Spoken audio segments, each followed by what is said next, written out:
What are the 10 basic international human rights standards for law enforcement?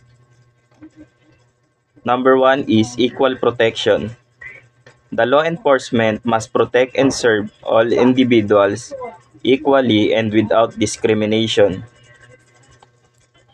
For example, is by giving assistance to both men and women during an evacuation after the natural disaster. Number 2, respectful treatment. Treat all citizens and victims of crime with compassion and respect with utmost consideration. For example, is by politely addressing the drivers during a checkpoint operation. Number 3 is use of force. Do not use force except when strictly necessary. For example, is by restraining an aggressive suspect without inflicting unnecessary injuries. Number 4 is policing non-violent assemblies. Avoid using force when policing unlawful but non-violent assemblies. Example is providing police security to ensure a rally proceeds safely. Number 5 is lethal force. It should not be used except when strictly unavailable in order to protect lives. Example is choosing not to fire at a fleeing thief who possess no danger to others. Number 6 is arresting persons on legal grounds.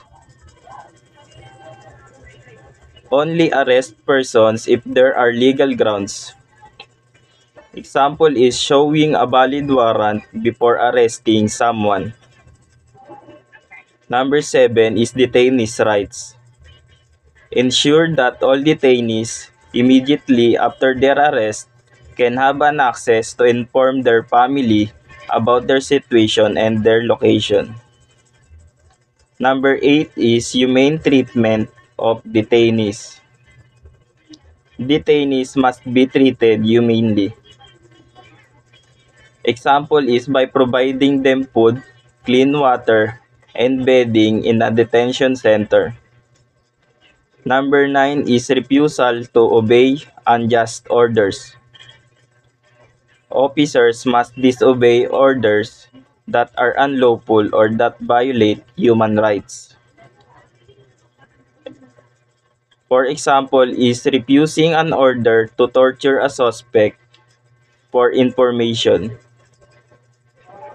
Number 10, reporting violations. Law enforcement officials have a duty to report human rights abuses by colleagues or superiors. Example is an officer reporting a fellow policeman who beats a handcuffed suspect.